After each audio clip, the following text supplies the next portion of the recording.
is the story of an old soul, a rich civilization, wrapped in the cloth of a young and resilient nation.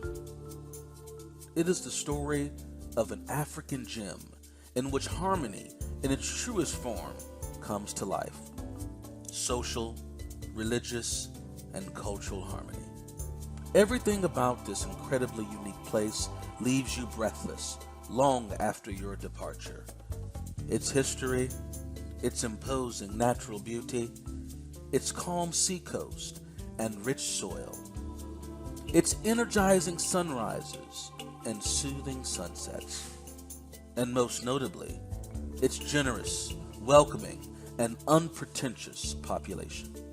Whether one is interested in the history of human evolution and ancient archaeological discoveries, or tales of a rich oral tradition from pre-colonial Africa, or learning about how both Christianity and Islam relied on this corridor as a gateway to the African continent, the story of how its freedom fighters declared independence by defeating an enemy backed by two global superpowers of the time. A walk through a maze of clean and safe streets, citing architectural wonders. Eritrea's story leaves explorers of every taste craving for more. The country's location in the Horn of Africa, bordering 1,000 kilometers of the Red Sea, housing over 350 lands, is a whole set of gifts waiting to be explored. With its capital city perched at 7,628 feet above sea level, recently declared a World Heritage Site, and breathtaking mountains leading to the most pristine coral reefs, the country quite literally offers 3 entirely different seasons in a bit over 2 hours.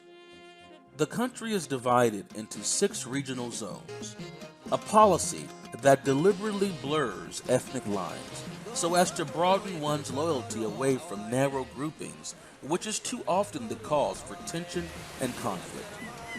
Each zone offers a different version of the Eritrean mosaic, making one wonder, how is it that the people of this country manage to overcome noticeable differences in culture and religion and forge a sense of oneness and belonging to country, to flag, to an equal share of this land. Therein lies Eritrea's well-kept treasure, unity in diversity.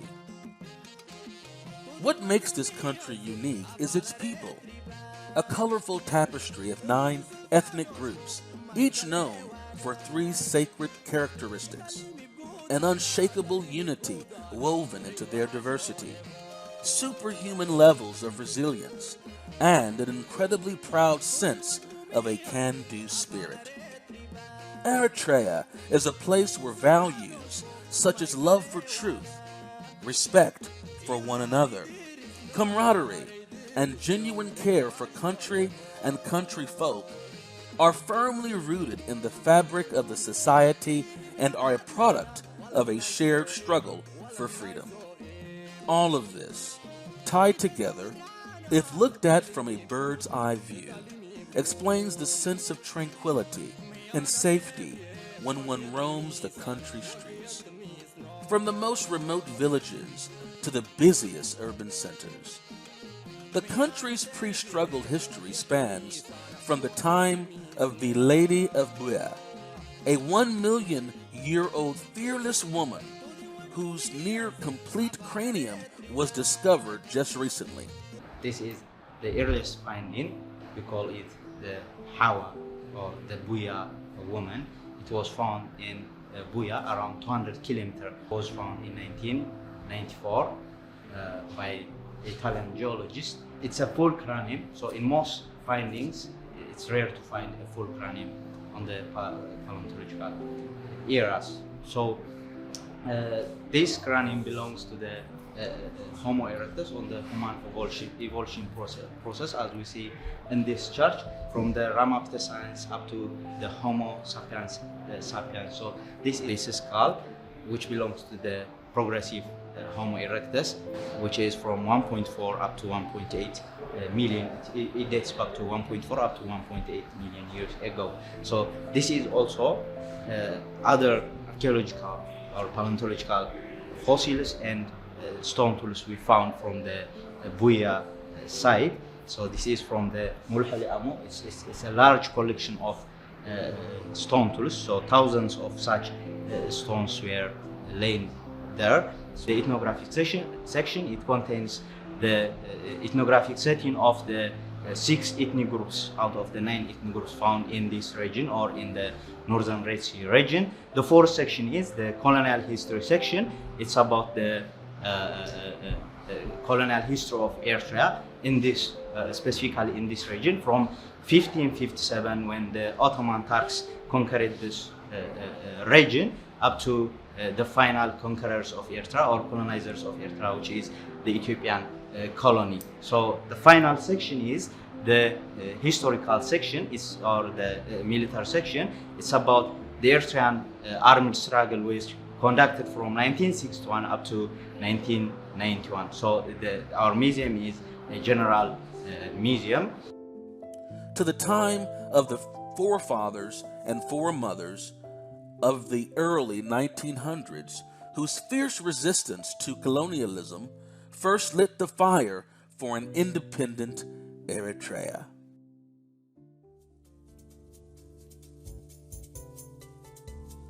Afghans was captured from Ethiopian army and fight against Ethiopian fighters. And most of the guns was to be modified by Eritrean fighters. Right. For example, the big weapon, the BM-21, was in 1980s. They modified by Eritrean fighters, and they put inside the boats, even also in the cars. This was not even designed to carry that gun. It has been modified from another piece of equipment for the boat. Yeah. Free at last. Free at last. Unfortunately, the hostile attitudes of the post-World War era towards the proud African nation did not change even after it was able to prove its just cause. In fact, by some measures, the antagonism became more intense. The strategic interests of certain Western capitals in this easternmost peninsula of the continent have been used to justify misguided policies of divide and rule. And Eritrea, which celebrated a mere 30 years as an independent African nation on May 24th, 2021. Eritreans' principled leadership with President Isaias Afwerki at the helm, whose only sin is calling for peaceful coexistence and refusing to mince words when discussing the interests of this region, has withstood the most unwarranted demonization for years. PIA speech from the 1970s, speech at AU. Everything from illegal sanctions causing economic strangulation to political isolation was used to try and force Eritrea's leaders into submission. Despite all these unwarranted attacks, however, Eritreans have remained defiant and are determined to control their destiny, anchored on truth and honor. This resolve, this pride in their ability to withstand prejudice and injustice for close to a century and still be able to rebuild their nation from scratch is something visitors get a sense of as soon as their plane lands on Eritrean soil. In President Isaiah's own words, "All that we have achieved, we did on our own." Independent Eritrea gets to work. The blueprint for prosperous and socially just Eritrea, where every citizen has an equal share of the basket, and was drafted long before it hoisted its flag as the 182nd member of the UN in 1993. From the outset, Eritreans understood that declaring independence is the first half of the battle, The second, more difficult path was going to be nation building. The current generation of history inheritors the Warsaw nation, whose disciplined resolve to build a nation from the ground up while defending it whenever necessary will prove to be the foundation of a prosperous Eritrea in the very near future. Eritreans have an incredibly humbling commitment to the well-being of their society. But what exactly is at the core of this gallantry? Scratch beyond the surface of this happy-go-lucky population, and you will find a well-protected source of energy, an unmatched reverence Eritreans have for those left behind in the fields of Sahel, those whose bones are buried in well-preserved martyrs, cemeteries, dozens of locations around the country. Every Eritrean has a brother, a sister, a mother, a father, a cousin, an uncle, an aunt that has paid the ultimate price for freedom and for the protection of its sovereignty.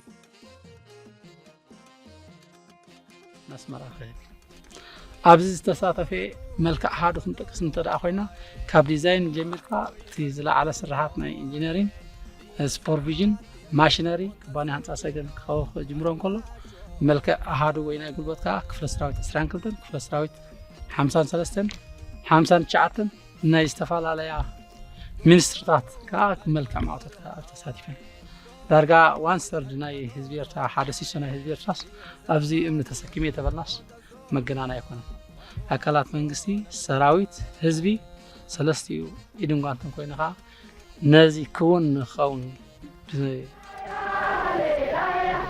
The question of Eritrean women's rights did not come about for the benefit of political discourse. This platform was laid out during the bitter struggle for independence. Why was it laid out? Because we had to obliterate gender inequity and ensure change happens in the country. And hence Hizbawi Gimbar put forth this honorable edict. And the Eritrean woman, without hesitancy, faced all her adversities and gave what the struggle demanded of her. It asked for disability, she was with disability. It asked for martyrdom, she was martyred. As a cadre, she brought about change in the thinking process with unwavering efforts. I do have a very equal job opportunities. From my own experience, she's been mentioning that one of the greatest achievements in the Eritrean history is the gender equality passed before 40 years. And we happen to be a part of those people who got the solid foundation based on liberation, democracy, and justice. Because of that struggle, we happen to get an equal chance, an equal opportunity at work, at salary, at law, in front of law, in front of everything. We're talking about gender equality, right? Right. So Exactly. this country belongs to both the sexes, right? The male and female. So if it is about keeping peace of the country, then of course, both men and women have to do their parts. It's just not about the guys only. So I believe we do have to take part to whatever problems that the country is facing, and I believe they're doing their best.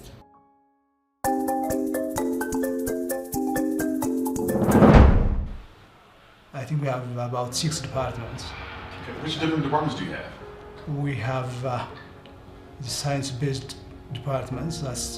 We have department of biology, chemistry, sciences, mathematics, physics, and statistics. If you look at the freshman students, out of the 1,600 freshman students, I think about 51.6% are female. Okay, this lab, this wing, the whole wing is biology department. And most of the geology lab, microbiology, parasitology are here. Ingredients are that is based on their texture. The differential media that we have over here, not only the TCBS and maltose sugar, and we also teach them the difference that it makes. For example, if they grow on cookie, what kind of bacteria they will recover. So the students understand this basic stuff. The school here is really good. The college, it's for free. And the very important thing, it's for free. We don't pay to learn. Everything is free, and you learn to become a better person. So we learn to contribute to this country, and we don't have debts to pay after we're done with the college. We just learn to become better people and to make the country better. Well, my name is Akililu Asmaro, and I'm working here as an assistant director and as a computer networking instructor in this training center. This training center is known as Masawa Workers Vocational Training Center. Around here we have about 20 up to 25 trainees. The trainees came from different factories. The installation will be the drills and the installing the ducts, just ducts here in the plastic, the white ducts.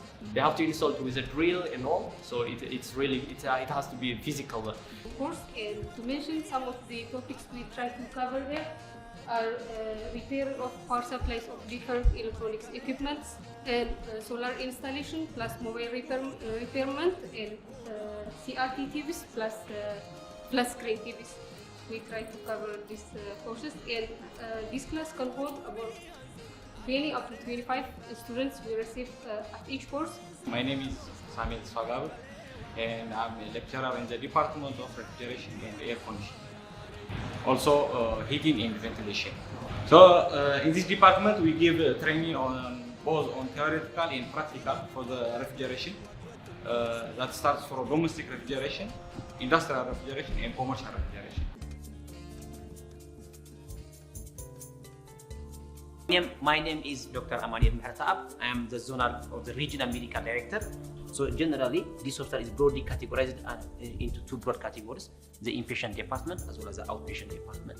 So coming to the distribution of the health facility, at every 10-kilometer radius, we have one health facility. So this is Mandafara Zonal Referral Hospital.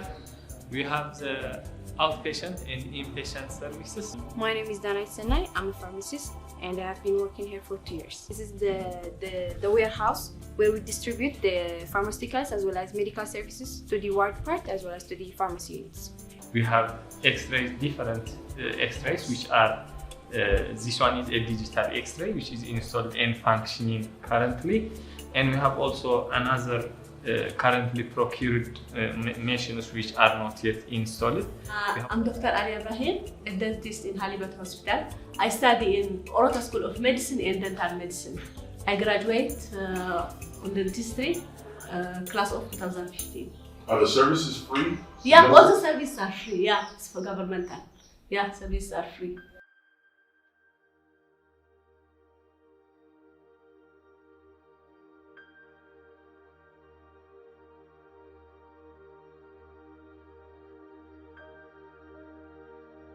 Area of this site, they use this raw material to build the entire city. This is the As-Sahaba Mosque, which is the first mosque in Africa, maybe in the world. This mosque is first of its kind, in its shape, design, and it's one of the monuments which the Islamic world designed and established it when the religion was ever started. They have to wash their hands and all the proper way of sanitizing. They have to do there and they come here to pray. And this is very important. This is the mother of all the mosques in the African continent. As I told you, the farm is a family-owned farm. So, of course, the government helps us a lot because investment is not an easy thing, especially in the farm. Farming is not an easy job. It takes a long time. The payback period is long. The investment is heavy, and it needs patience also. So we do this job not for only today, but the coming generation will follow it. Say, for example, if you go to Italy in cheese making, the family, when you ask one cheese company, it gives you maybe 200 years of age in history on cheese making something. So we are doing from the scratch that. So our next generation will follow that. Then the payback period is not uneasy. But here, honestly speaking, the government helps us a lot in this situation because we are not rich family. We are a working family, so investment in agriculture is not an easy. So sometimes some shortage happens. So the government gives us an injection in helping this to develop the production. Yeah. It is this source of energy, this solemn promise that Eritreans seem to have made to their martyrs, that one finally gets to understand as being the only logical explanation to the extraordinary levels of determination and sense of responsibility that this people have. Remarkably, no matter how far Eritreans travel away from home, this bond remains as strong a push factor to do all they can to uplift their people and country, no matter what field they're in. Nipsey, Tiffany, Alex, Aram, the diaspora demonstration continues. As was said in the beginning, so it shall be repeated in closing. This film is an attempt to unravel the mystery that is Eritrea. An old soul, a rich civilization wrapped in the cloth of a young nation. It is the story of one of Africa's brightest stars, whose longing for peaceful coexistence with its neighbors is the driving force behind many of its leaders' foreign policy pronouncements and global stages, pushing peace, security, and cooperation based on mutual respect.